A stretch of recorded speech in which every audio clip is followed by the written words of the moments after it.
Can we go ahead and kick this webinar off?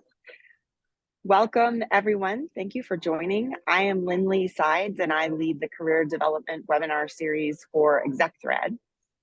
And just a word on the series, to create this webinar series, we've carefully curated a group of terrific experts like Camille with a rich variety of specialties to help executives like you transition or accelerate your careers.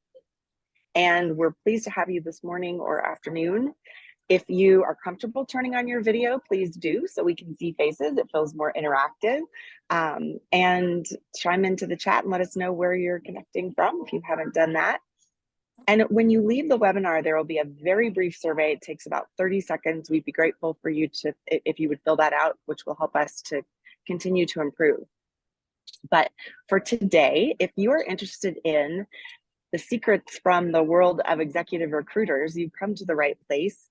This will be an hour webinar with our expert Camille speaking for 30 or 40 minutes and answering your questions. Please, if you do have questions, just put them into the chat and we'll either get to them in real time or at the end if we possibly can during the hour.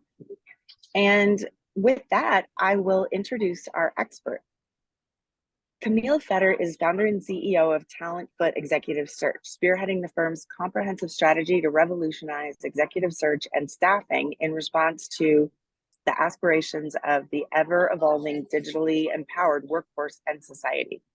With a profound commitment to making a positive impact, she established Talentfoot in 2010 with the purpose of assisting individuals in discovering fulfillment through meaningful and rewarding work. With an unwavering belief in the life-altering potential of the right job, she boldly rejected the notion of a one-size-fits-all approach to executive search. Talentfoot is dedicated to empowering individuals to discover profound fulfillment through work that ignites their passions and propels them toward enduring success in the dynamic and interconnected world of the modern workplace. Camille is on a mission to redefine the very essence of work, inspiring others to embrace their true potential and create a future where every individual thrives. With nearly 2 decades of experience as an executive recruiter, Camille has established an impressive track record of assembling game-changing leadership teams for organizations that believe in the power of data, technology, and people as the driving forces behind their growth strategies. From Series B funded startups to Fortune 50 brands, advertising agencies, and technology providers, her firm has consistently demonstrated her ability to identify and attract top talent that excels in harnessing these pillars of success. By curating teams that embrace this holistic approach, she empowers organizations to unlock their full potential, drive innovation, and achieve unparalleled growth in today's dynamic business landscape. Camille is an esteemed member of the Forbes HR Council, a prestigious community of industry leaders shaping the future of human resources. She's also a founding member of Chief, a powerful network that connects and empowers women executive leaders. Camille serves as board member for YPO Chicagoland, a global community of CEOs and presidents, where she actively contributes. Her expertise and insights on the future of work are featured in top business media outlets such as Wall Street Journal, Forbes, Digiday, Reagan's Workplace, Wellness Insider, and Authority Magazine, to name a few. So with that, I will hand it over to you, Camille. Thank you for being our host. Thank you, Lindley. And we gave you a mouthful there with that bio, so I appreciate it. Thank you, everyone, for being here. I'm thrilled to be spending an hour together. I have never ever revealed the secrets behind the curtain and really what goes on. So when I was talking to Lindley about this career series, we were brainstorming topics and ideas, and she said, you know what, there's just so much mystery in what you do. We're all just kind of wondering really what goes on behind the scenes. So thank you for being here. It sounds like you're also interested in what goes on behind the scenes, and I'm here to tell all. Anything goes. Please don't be shy. I'd love to hear your questions and arm you all with information that's going to make you more successful moving forward, working with recruiters and propelling your career to new heights. Before we get started, I'd love to get a better sense of the audience. Could you, those who are on camera, could you raise your hands if you feel like you know the difference between recruiting and headhunting? Most do not know the difference, but I'm curious. And yeah, please, who are not on camera, please feel free to use the emoticon. okay, but what I expected. So maybe about 10% of us. So today you'll learn that there is a wild difference between recruiting and headhunting, and executive recruiters fall into one bucket. They're headhunters. And over the years, many people have said, well, gosh, Camille, isn't that a negative connotation? Headhunting, aren't we not supposed to use that word anymore? But headhunting in the world of executive search is essentially, we're going after passive job seekers, right? We're going after the people who are typically not actively looking, and oftentimes we're hired to find a needle in a haystack. So that may not be the answer you were hoping for today, but again, I'm going to tell you what you need to hear in terms of really what goes on, because that's only going to be more powerful to you moving forward as you interact with folks like myself. Second question to better get to know the audience here. I want to get a sense for functional expertise and level. If you're actively in a job search today, and or expect to be in the near future, can you drop in the chat the ideal title of role that you would be pursuing in your next move, whether it's VP of Engineering, Director of Sales, Chief Marketing Officer. Just want to get a sense for what functional and level we have in the audience. Okay, VP of Sales, CEO, CMO, VP of Marketing, CFO, CO, excellent, lots of C-suite. Excellent. SVP Marketing, Chief Customer Officer, VP Tech. Excellent. So we're heavily C-suite today and essentially VP level and above. Very helpful. Thank you so much for that. Thank you. Thank you. All right. So jumping in, this is just a reminder of you can find me on LinkedIn, Camille Fetter, and ExecThread, I'm sure you all are already following on LinkedIn. So we're going to jump into quickly here the agenda. So today you're gonna see the entire process that goes on behind the scenes, what it is that we do. We're going to start with the intake before we kick off a search, how we build a position profile, candidate evaluation, the calibrations that take place behind the scenes with hiring teams, investors, board members, and then we're going to go into how you work with recruiters, how you get our attention, who you should be working with, what you should expect of them, and then finally your walk away tips. I want to make sure you all feel empowered after today's session of, okay, I've got key takeaways that I'm going to remember after today in terms of how I work with recruiters, what I should expect from recruiters. So I really don't want this just to be philosophical. I want you to have real action items and nuggets of information to walk away with that feel actionable to you. So to jump right in, why are we hired? Why are executive recruiters hired to conduct a search? There's two reasons. One, we're hired to mitigate risk. So either an organization has unfortunately made a costly mistake and they can't afford to make another mistake, or there's investors involved and there's a 3 to 5 year timeline for an exit and there's no time for mistakes, right? And third, they are looking for a position and a leader for a functional area of business or CEO, and that organization's growth and health is highly dependent upon getting the right person in the right seat at the right time. So those are truly the two main reasons why we're hired. And feel free, if you can put questions in the chat along the way. I'll try to field them and have lively conversation throughout, so you're not just hearing my voice the whole time. And feel free to also raise your hand if you'd like to ask a question. Okay. So the intake is the first step of the executive search process. This is where executive recruiters play consultant, right? And so, especially at the C-suite. So typically there's a lot of executive recruiters who recruit at the C-suite who were formerly at the C-suite themselves, or were a practitioner. They know the functional area of business. And if not, they've been groomed throughout the years, where they have studied all kinds of businesses and have filled roles in typically a particular area and function of business. And they have the aptitude to be able to really determine what a business goals are, and how we back into the skill set that the business needs to achieve those goals. So that's a really clear distinction also between an executive recruiter and a recruiter. Given this audience today, you should be working with executive recruiters. There is a wide spectrum of recruiters out there. And so it's very important that you are working with those that have a proven track record of success in your functional area of business. And sometimes recruiters have both functional expertise and industry expertise, which we'll go into, I believe, later. So our goal is to walk away from this intake session with a very clear understanding of what the business is looking to accomplish.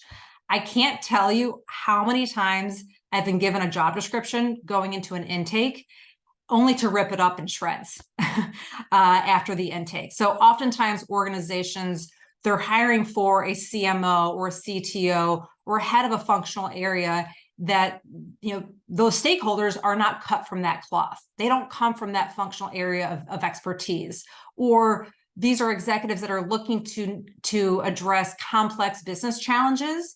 And oftentimes they think they need one thing, but it turns out they actually need another.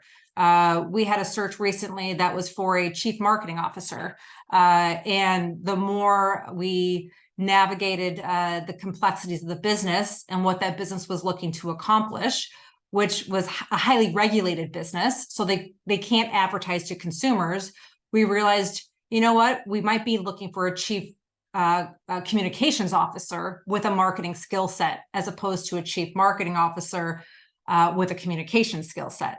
So again, these executive recruiters, they're consulting and advising these organizations as to exactly what that organization needs from a talent perspective to achieve its business goals. Our goal is to walk away with a very clear understanding and ensuring that the stakeholders involved are aligned with our understanding of what the business needs. So sometimes in these intake sessions, we will play mediator. We'll have stakeholders that don't agree on who we're looking for and the track record of success we're looking for. So it's really important that we have a laser focus framework as to who exactly we're looking for. And most importantly, which you're going to hear a lot about today, what is the track record we're looking for? And so from there, once we have determined exactly what the business needs, we start developing a search strategy. What are the organizations that have accomplished what we're looking to accomplish? Sometimes we're taking a company first approach, where our research team is developing a list of targeted companies to pull talent from. And in other ways, it's, this is an organization that is either a disruptor or they're not looking for more of the same. They're a CPG organization that is looking to disrupt e-commerce. Well, CPG isn't known for e-commerce, right? So sometimes we're looking at other industries that have the cutting edge e-commerce talent that we can then bring to CPG for new thinking. So there is a lot of thought and strategy that's put into the overall sourcing strategy. Camille, as you're transitioning slides, let me know when you want me to launch the first two polls. I know that you wanted to do those early on. I can do them whenever. Please, why don't you throw the first poll in, Lindley? All right. Takes just 1 second. Okay, hopefully everyone sees that and can respond. I'll show the results to the group once all the responses are in. Have you ever worked with an executive recruiter, candidates and hiring managers? All right, here, I'll end the poll so you can see the results. Excellent. So it looks like the majority of you have worked with an executive recruiter on both the job seeker candidate side and hiring side, followed by the candidate side. And then about almost a third of us have never worked with an executive recruiter. Very helpful. And then do you want me to do the second one too? Sure. And while Lindley is putting the second one out there, here's an example of an intake outline.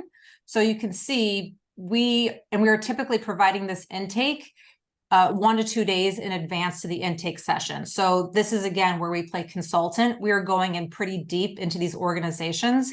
Typically, we're under NDA because we're collecting a lot of intel to make sure, again, we can determine the skill set that the business needs to achieve its goals. There are the results of our second poll. So mostly some positive, some negative. So that's a reflection of there are recruiters on a wide spectrum, right? Some have been classically trained in executive search. There is a low barrier to entry. So there are many that haven't been classically trained at all, and they're kind of flying by the seat of their pants. So that's why there really is a mixed bag out there. And we're going to go into how you can find the right ones to work with. Okay. So after the intake, in terms of our process, we are then building an executive position profile. So in our minds, again, as headhunters, we are expecting to be pursuing talent that's not actively looking, right? And so oftentimes we'll pick up the phone, we're calling these prospective candidates, and we're trying to hook them to listen to us and lure them for this opportunity. Oftentimes they don't have time for that call, right? And so they will say, look, just send me some information, right? I'd be happy to learn more, but please just send me some information. So it's our job to make sure we have a beautiful overview that really hooks the passive job seeker in their search. And that's what the position profile is. I'm sure many of you have seen position profiles over the years.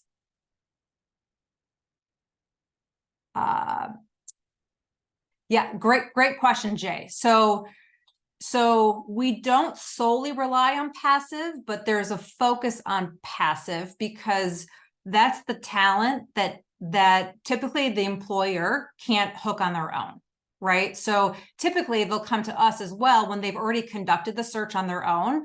They've had a job posting out there. They've seen thousands of resumes. And they're just not finding what they're looking for. So they typically then come to the conclusion that, you know what, the typical recruiting channels that typically capture the active job seeker is not working. We're not finding who we're looking for. So we've got to go to a different method and a different means to finding that talent. So hopefully that's helpful. And I'm going to share a statistic on this in a little bit. Okay. Thank you for the question. I will get to that question. Actually, I'll get to it now. Thank you, James. So given what I just shared, he's asking, should we focus on working with recruiters or not? So I would tell you, and here's a statistic I was going to share later, but I'll share it now. Most executive search firms are placing less than 2% of the candidate pool that they have in their database. So our database and our talent pool is vast, right? And we're typically placing a couple hundred executives a year, right? Among hundreds of thousands of candidates. So one of my tips and walkaway nuggets of information for you is don't solely rely on executive recruiters for your job search. It should be a complement to your search. And you should always have, in my opinion, 1 to 2 executive recruiters who specialize in your functional area of expertise and industry, if they have both, in your back pocket at all times. We all know nothing's guaranteed, right? So having 1 to 2 recruiters who you can build a meaningful relationship with, and you're not just a name on a resume, they're going to be your extra eyes and ears in the market. I and my firm has placed the same executive multiple times throughout their career. Now, we can't pull an executive if we've placed them in their current organization. We have to wait till they make another move. But we have absolutely placed individuals multiple times. We've had great relationships with those individuals. We've seen their track record of success. We get the firsthand feedback on their accomplishments, and it makes it really easy to keep them in mind for other future opportunities. So we're not the end all be all when it comes to your search, but we're certainly a nice complement and can be a very valuable source if we're the right recruiter with the right relationships for your functional expertise and industry expertise. So the next really important part of what we do and what we depend on as executive recruiters is the candidate scorecard. So this is a dynamic document that's always changing, right? So after that intake, we're determining what are the hard skills and what are the soft skills that we absolutely need in qualified candidates. So you can't see the details it's a little granular, but we essentially, no one candidate can ever get the same score in any one category.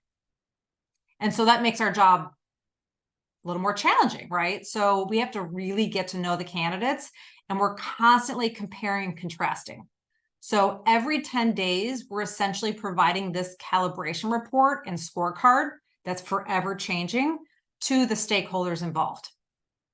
So one week you might be number 1 on the scorecard, and the next week, after 10 other interviews that we've conducted, you might be number 6, right? So this is constantly shifting, and that's one thing to keep in mind within your job search. And if you're a candidate for a retained search, because this is all retained search, which I'm happy to field some questions about. Typically director level and above is retained search, where we do this level of calibrating and scorecarding. So this scorecard, again, sometimes we have, stakeholders that are waiting a couple different calibration meetings. They want to see how this scorecard evolves with time before they decide who the top 3 to 5 candidates are. And then we have other hiring teams that will just start interviewing right away. Pros and cons to both approaches, but so, as a job seeker, if you're a candidate for one of these searches, it may be weeks before you see that first interview, right? Or it may be weeks until you hear back, and then the executive recruiter tells you it's a no-go, we're not moving forward. So typically it's because it's a very fierce competitive set. And our job, since we're hired by the organization, compensated by the organization, it's our job to make sure we try to bump the top 3 candidates down as we interview more candidates. So it becomes almost, we're competitive with ourselves, that we want to constantly be raising the bar and getting better and better in terms of the candidates that we're delivering. Lindley, any questions that you think would be good to address right now? Let's see. Well, this is just an extension of the previous questions, but I think it's a good extension. I've reached out to several executive recruiters in my functional area, and the question is about they haven't gotten responses. So is there a way of approaching recruiters that you recommend? Absolutely. So one thing we're going to go into is track record of success. So one of the number 1 criteria that we look for is track record of success. So for our member here who hasn't been hearing back from recruiters, my question back to you would be, have you articulated your track record of success? And your track record of success must be articulated with measurable results. It's got to be quantifiable. It's got to be able, we're trying to gauge, did you move the needle or not? And are you going to move the needle again? So one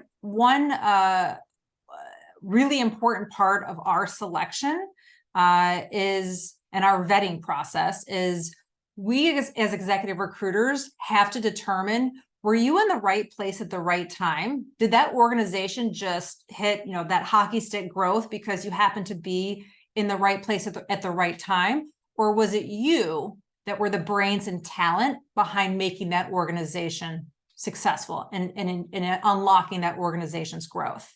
So our screening questions are very much focused around trying to uncover, unlock that information. So I would tell you, when you're reaching out to recruiters and trying to get their attention, that is the number 1 thing you can do, is show them how you moved the needle.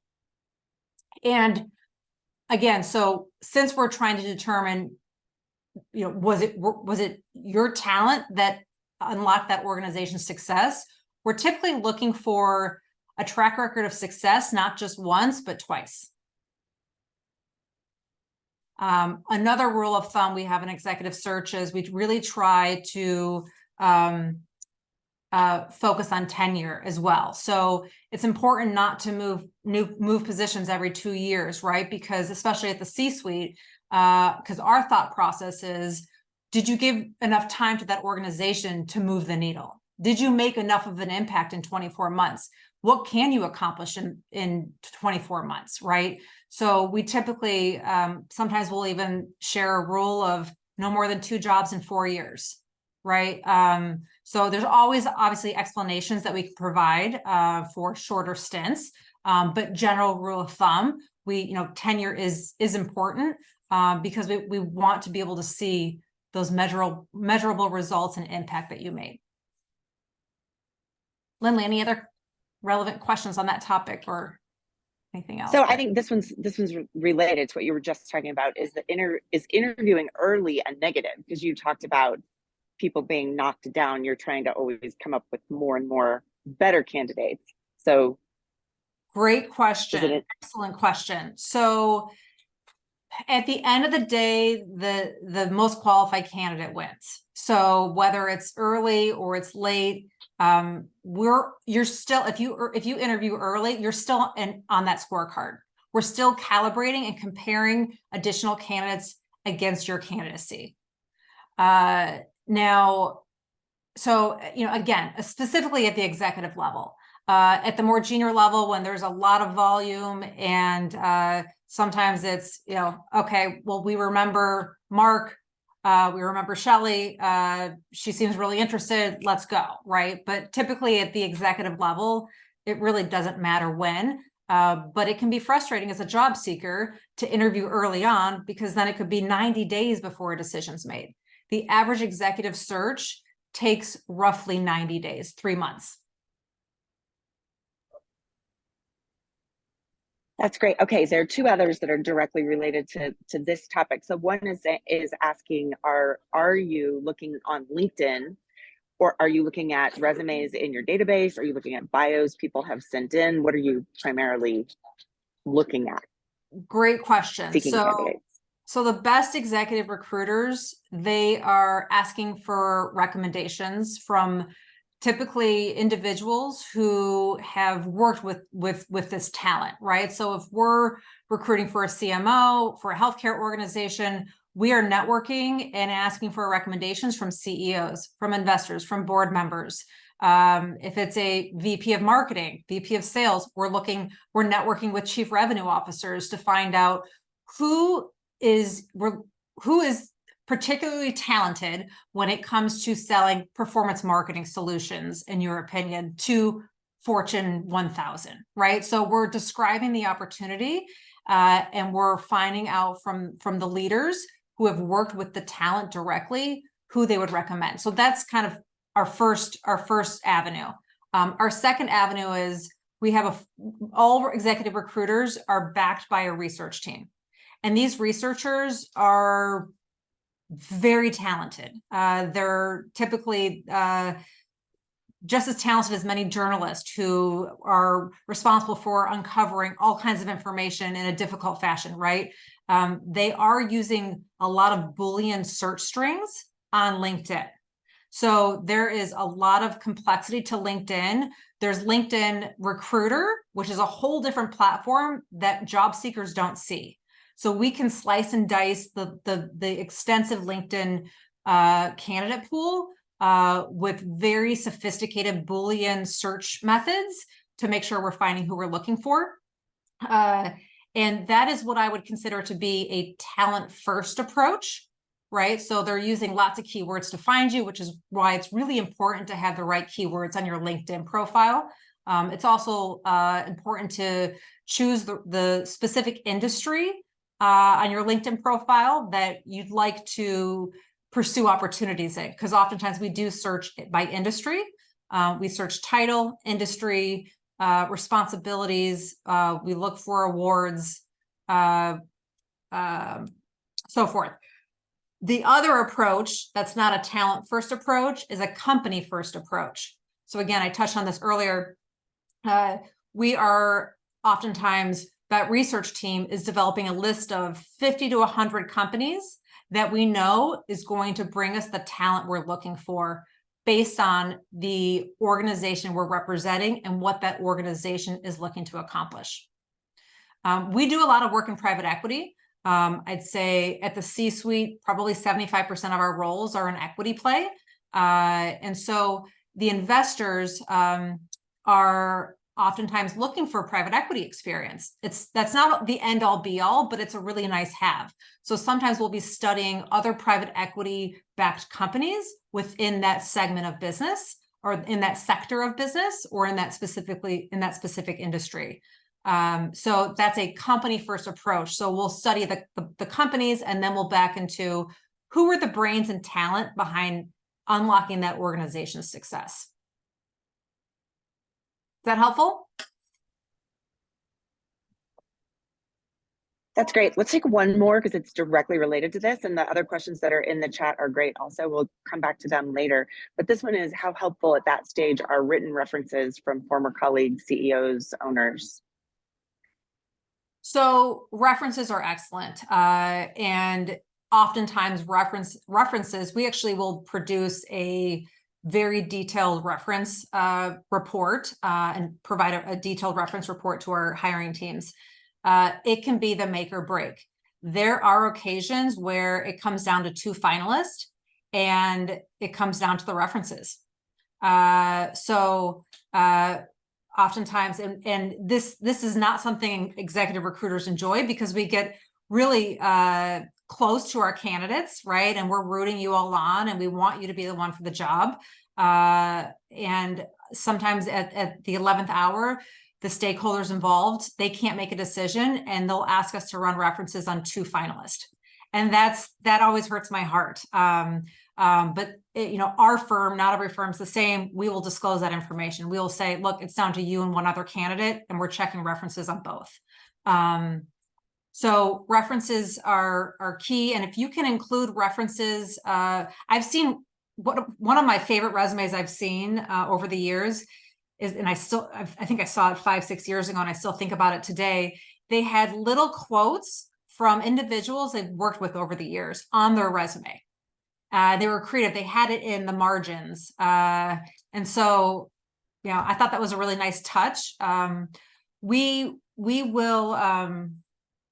have to make sure, again, we're hiring the best of the best. So LinkedIn doesn't tell us if you're the best of the best. What tells us if you're the best of the best is those who've worked with you before. You want to do another poll, Lindley? Sure. Let's see. We have one more. That's a great question. Herku, on resume format. So simple. Don't get too fancy. When we're looking through hundreds of resumes, and if it's too much to consume from the eye, from a creative standpoint, typically the message gets lost, right? So Times New Roman, not a lot of color. I am a huge fan of including a description of the organization you served under the company name, and then go into your accomplishments. Oftentimes we're trying, we'll go to Google trying to figure out, what is this company that you worked for? What do they do, right? Did they sell a similar product? Was it a similar business model? So if you can describe the companies that you've served, 1-2 sentences, 1 sentence is plenty. That's really helpful. And then most importantly, one of the key takeaways today is I want to make sure everyone fully knows the importance of including measurable results on your resume. If I don't see numbers on a resume, especially at the C-suite, we're moving on. So make sure you have quantifiable results. Depending on what you can disclose, revenue numbers are extremely helpful. percentages are all relevant, right? So hopefully that's helpful. What stage of the job search process do you find most challenging? Getting an interview. Fascinating. Okay. So again, All I right, think sharing the results so everyone can see, and then I'll drop this oh, one. I thought everybody could see getting the the results. interview. No, they can't see till it ends. Okay, now I'll close it down. Got it. So this is where the keywords on your LinkedIn are critical. Forging meaningful relationships with the right recruiters in your field of expertise. I remember candidates who I've met in person, right? So if you have an opportunity to grab coffee, grab lunch, get to know the executive recruiters in your field of expertise, again, industry or function, you're going to build a long-term relationship, hopefully, with them. And oftentimes, especially with the A players, we want to know, what is that dream job? What, if I had an opportunity that came across my desk when you're not looking, right? What would be that opportunity where you'd say, Camille, please call me if this comes across your desk, regardless of my situation, right? So we really should be your extra eyes and ears in the market. Okay, so how can we find the best keywords? So study the job descriptions that you're in the opportunities and the postings you're looking to pursue. What keywords do they use to describe who they're looking for? Does your LinkedIn profile include those keywords? It's really important to ensure that your experience is reflective of what that organization is looking for. And oftentimes, especially sometimes inexperienced recruiters, will just take keywords from the job description and plug that into LinkedIn to find who they're looking for. Not our approach, but once we know what we're looking for and we write the position profile. So if your resume is speaking to the position profile, we get a lot more interested. Okay, so this is just an example of the calibration report. So we will do every 10 days, again, we share a calibration report with the stakeholders. We include the scorecard, and then every candidate gets a very detailed write-up. We also include compensation expectations. It's our job to make sure at negotiation phase that it's not a hot mess, right? That we want to make sure we've managed expectations for both parties. And that's something that always surprises people. But you'll see, maybe you can't see this because it's so small, but relevant experience, we always include. And again, that's measurable results and impact that's relevant to what the organization is looking to accomplish. So if you haven't articulated what accomplishments you've made as it corresponds to what this organization is looking to accomplish, then you've probably made the job of the executive recruiters, of the executive recruiter in terms of their write-up more difficult, and then they may just not share your credentials with the stakeholders involved. So you've got to make it as easy for them as possible. One really key takeaway for all of you is ensuring that you are really finding out from the executive recruiter what the qualifications are that they're seeking.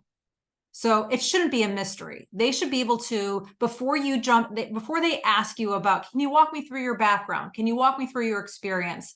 Be sure to find out from them exactly what the organization is looking for. Who is considered a highly qualified candidate for the role? What kind of track record are you looking for? So that's a really important piece of information that you can then use to position yourself for the opportunity, because that's what the recruiter's looking for. They're not going to tell you everything that they're looking for unless you ask. And anytime we're asked, we are happy to disclose that information.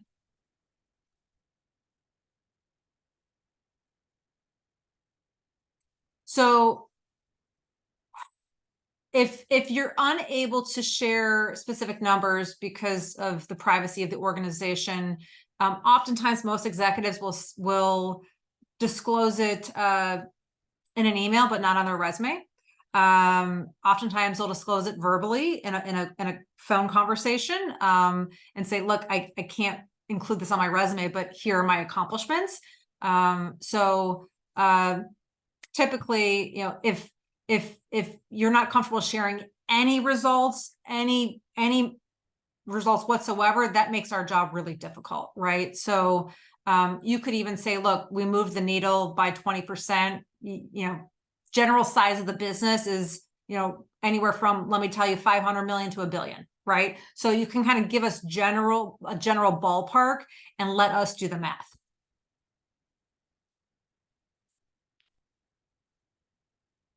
Lindley, would you like to do another poll or field some more questions? So we only had the 3 polls. So Okay. let's see, recent questions that have come in. So if you know a job is being handled by an executive recruiter, but it's also posted on LinkedIn, is it worth applying? Will you take candidates that have come in through the company's own recruiting? If not, what's the best way to find the recruiter? So the best way to find the recruiter, search talent acquisition if it's for an organization that is running that search internally. It's typically they'll have a recruiter title or talent acquisition, but typically talent acquisition is a more common title for someone on the brand side. Oftentimes there are candidates that will want to try to go around the recruiter. But if it's VP level and above and they've retained an executive search firm, every candidate typically has to run through that search firm. So they'll typically just pass you back to the executive recruiter who's been retained on the search, because they want one filter vetting all talent.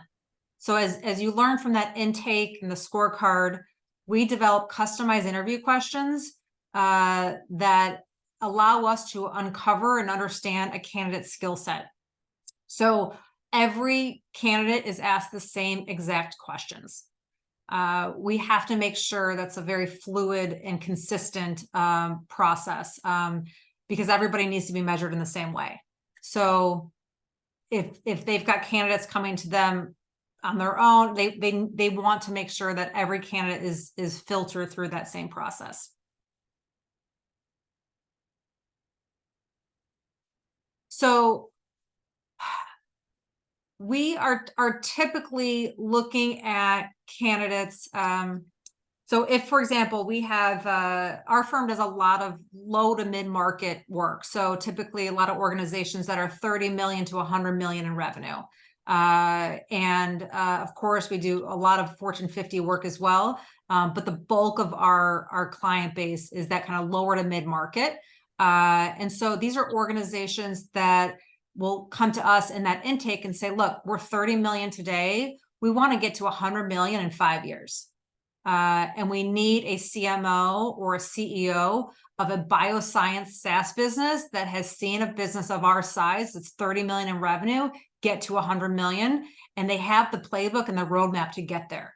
So we're then vetting those CEOs, those executives, and we're determining, okay, were they part of a similar growth story within a similar type of business? Do they understand the industry?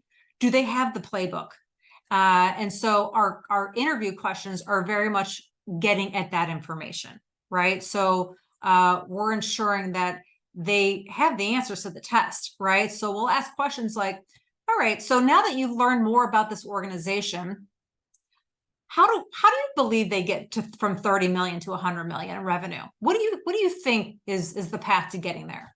And then we're comparing, contrasting all of those answers among all of the candidates. We really want to know how you think on your feet.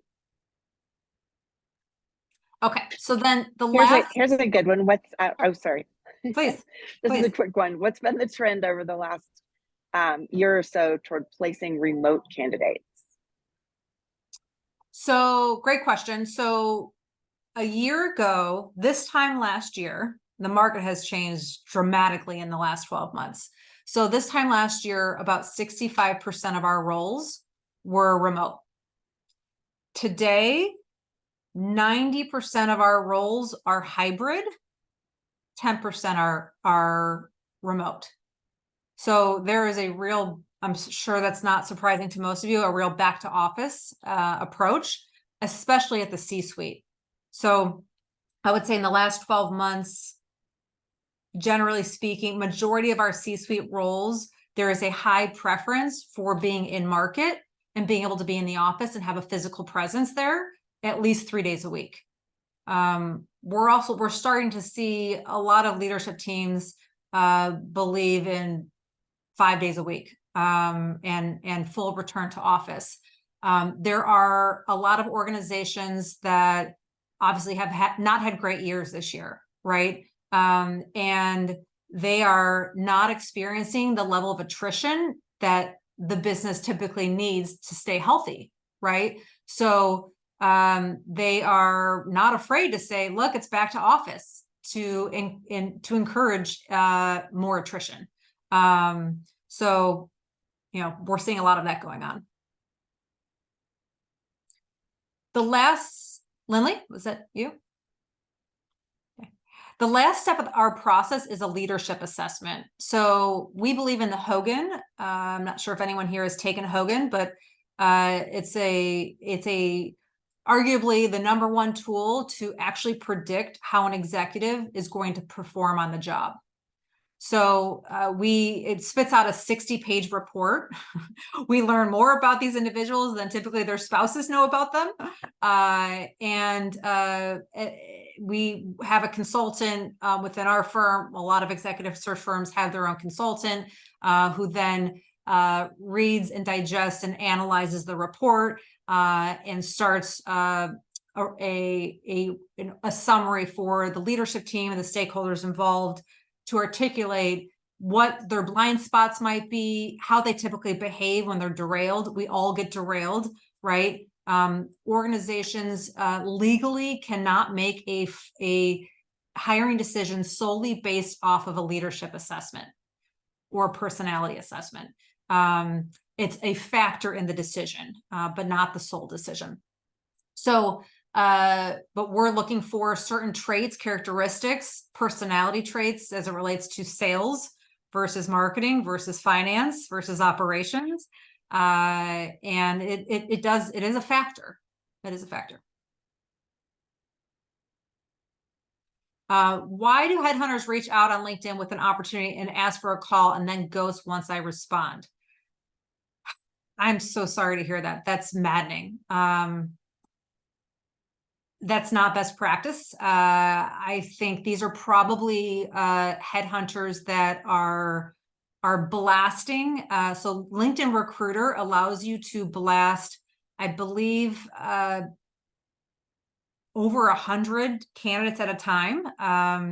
So it feels personable. I think it does disclose if it was sent via LinkedIn Recruiter. So it may feel personable because LinkedIn Recruiter allows you to put in the candidate's first name. And then they're bombarded. They send out too many messages at once, and they're not quite sure how to handle it. So not best practices. And I'm sorry, Rachel, you've experienced that. Is the Hogan purely based on the interview conversations? No, it's actually based on everything but the interview. So it's a standard leadership assessment. You can't really fake the system. Be honest. You want to be hired for a position that's a fit for your personality as well, right? Because you're much more likely to be set up for success. It's all kinds of various questions. Who are you at the dinner party? Are you the one bringing everyone together? Or are you the quiet one in the corner enjoying your plate of food?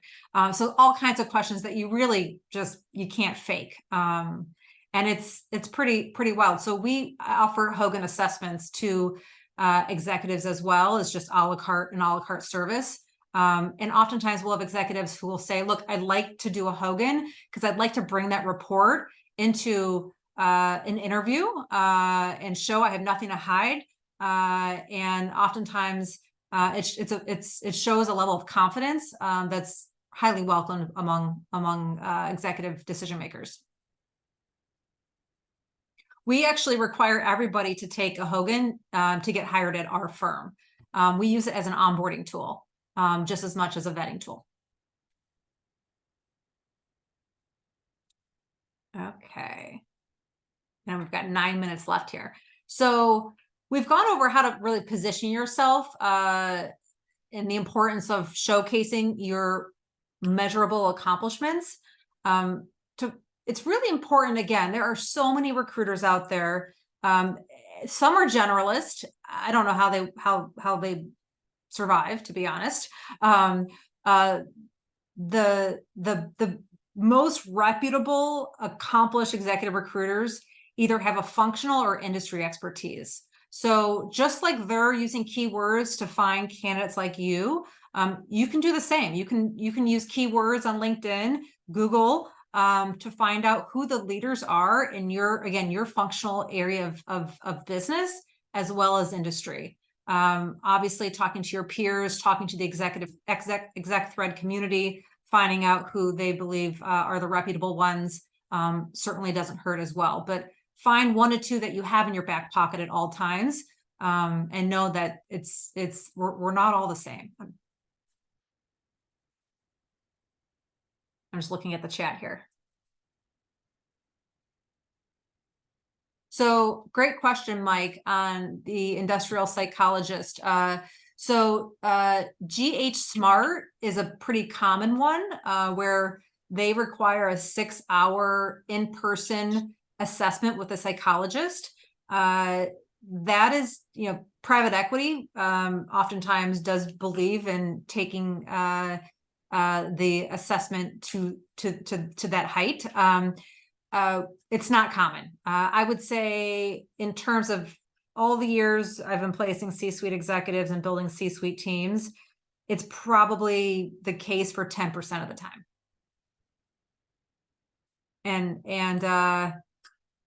Hogan has been a fantastic tool for us. We don't feel we need to go to that extreme.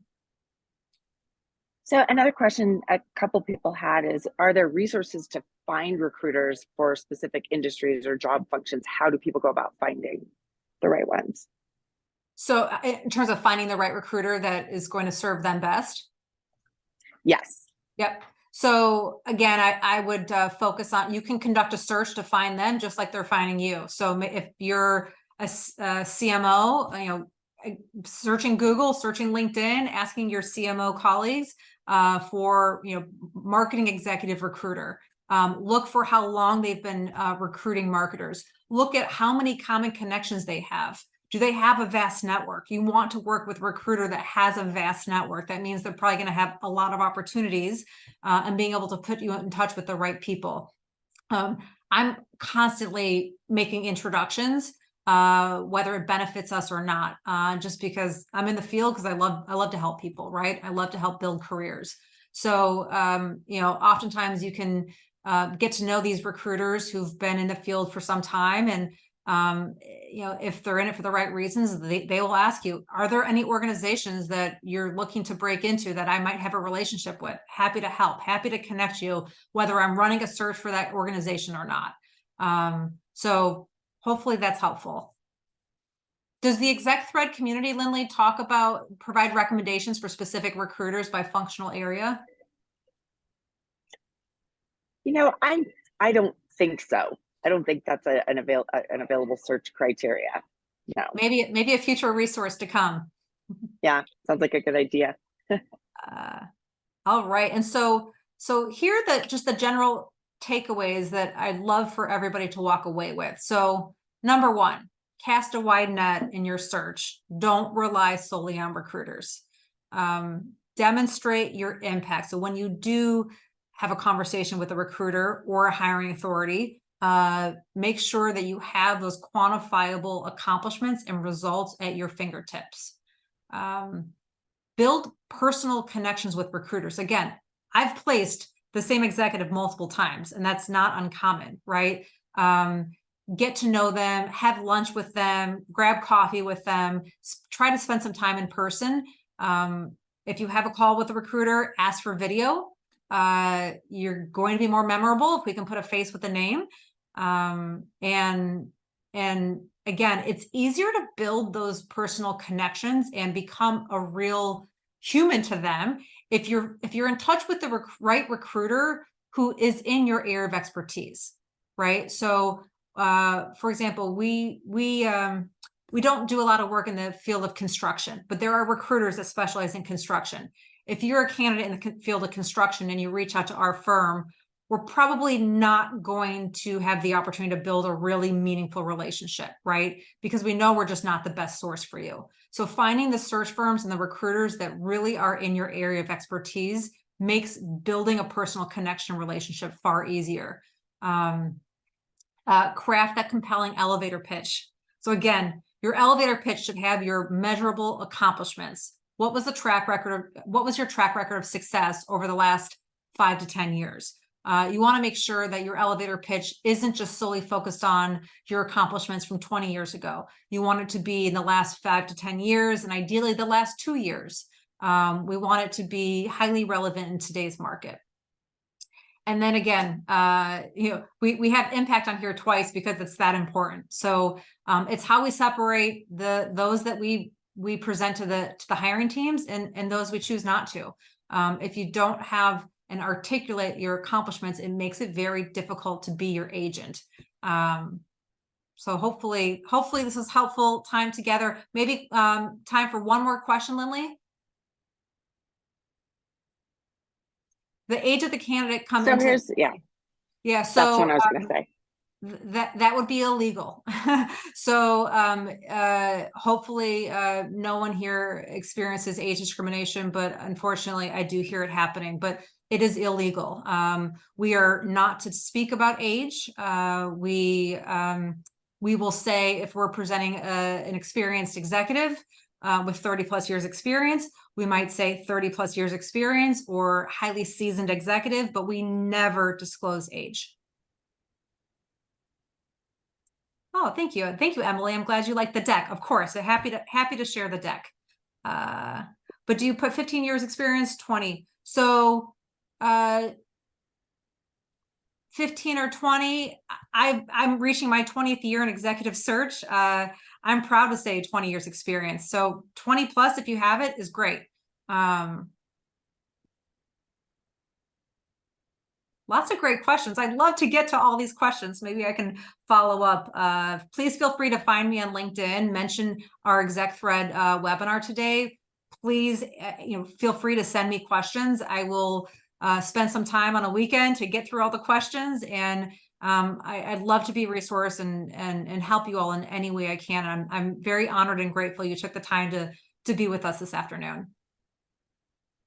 Well, thank you so much, Camille. Thank you everyone for joining. This was really terrific and valuable, and appreciate your willingness to answer questions even after the webinar. So best of luck to everyone. Please take a moment to fill out the survey if you will. And otherwise, just thank you for joining us today. Thank you, everyone. You have a great afternoon. Bye. Bye. Bye.